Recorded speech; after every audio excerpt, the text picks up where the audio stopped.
আল্লাহে আল্লাহ সাক্ষী, এটা আমার জীবনের সাথে ঘটা ঘটনা, বাস্তব কিছু ঘটনা কাহিনী কথা বলা যায়। আর এটা তো আমার সাথে, কারোর সাথে না, এটার সাক্ষী আমি আল্লাহ।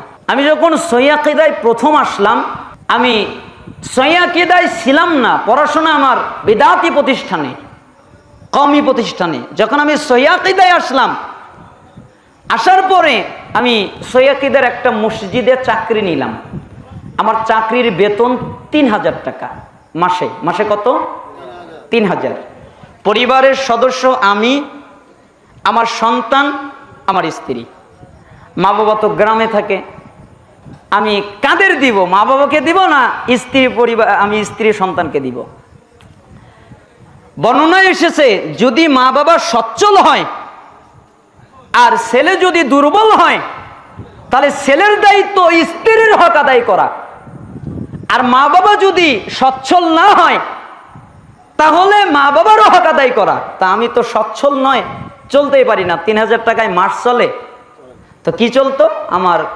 এক মাস, মানে প্রত্যেক মাসে আমার রুটিন ছিল হলো ডাল, মানে আমার ভাত ছিল হলো ভাত আর ডাল। কারণ মাছ কিনবো, ওই টাকা তো আর আমার নেই, গোস্তর স্বপ্নও তো দেখি না। আর ৩ বেলা খাবো এই স্বপ্ন আমার নেই, মানে ৩ বেলা খেতে পারিনি। কারণ ৩ বেলা খেলে আমার অর্থ ফুরিয়ে যাবে। এক বেলা খাই, 2 বেলা না খাই, 2 বেলা খাই, 1 বেলা না খাই, আমি আমার স্ত্রী। তো একদিন আমার সন্তান খুব কান্নাকাটি করতেছে, দুধ আনতে হবে। ওই সময় যে দুধের প্যাকেট, ওটার দাম 200 টাকা। তো আমার কাছে তো আর 200 টাকা নেই, কমিটিও নেই, কোথায় যেন মসজিদের কাজে গেছে। তো কার কাছে টাকা চাইবো, এই কথা ভাবতে ভাবতে আমি মসজিদে গেলাম, 2 রাকাত সালাত আদায় করলাম। এরপর আল্লাহর কাছে আরজি জানালাম, 200 টাকার যদি ব্যবস্থা আল্লাহ হতো, কোথায় যাই? একথা বলে আমি মসজিদের অজুখানায় বসে আছি। কিছুক্ষণ পরে একটা লোক আসলেন, অনেক সুন্দর, আমি তাকে এর আগে কোনোদিন দেখি নাই। আমাকে সালাম করলেন, আমার সাথে মুসাফা করলেন, এরপরে চলে গেলেন। আমি হাতটা খুলে দেখি 100 টাকার 2টা নোট, মানে 200 টাকা। আল্লাহর কাছে চেয়েছিলাম কয় টাকা? আনন্দে আমার চোখ দিয়ে পানি গড়িয়ে পড়লো। আমি 200 টাকা নিয়ে দুধ কিনলাম, এনে দিলাম, রান্না করে দেওয়া হলো, সন্তান খেলো, কান্নাকাটি থামলো। ওই সময় আল্লাহ কি যেন আমার ব্রেনে সেট করে দিলেন যে গবেষণা করতে হবে।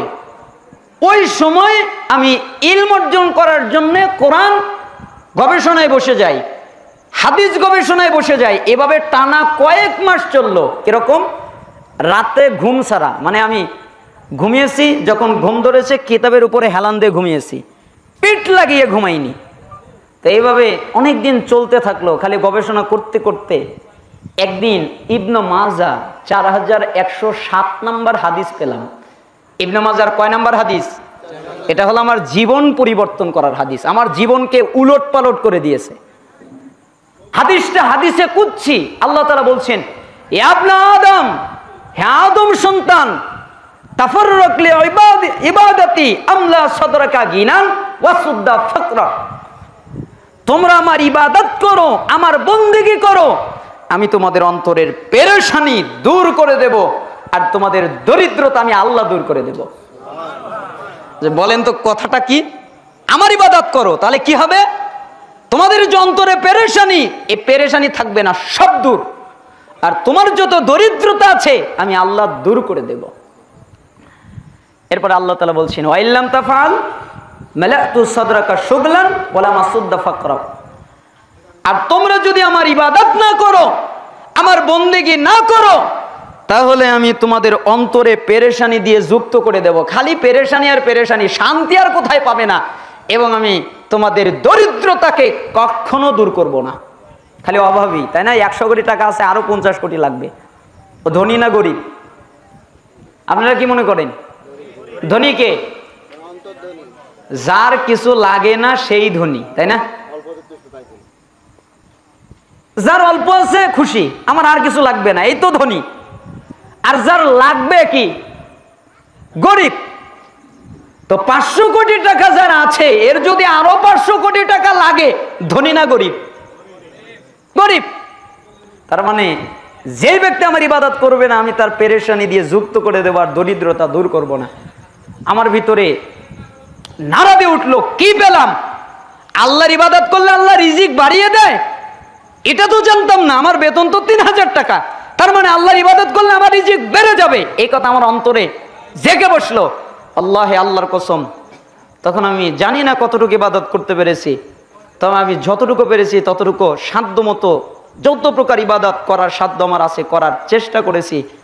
আল্লাহে, আল্লাহর কসম, ওই দিনের পর থেকে আজ পর্যন্ত এক দিন নয়, এক মিনিট নয়, এক সেকেন্ডের জন্য আমি অভাব কি বুঝিনি। আমার অভাব ওই হাদিস পড়ার পরে গেছে।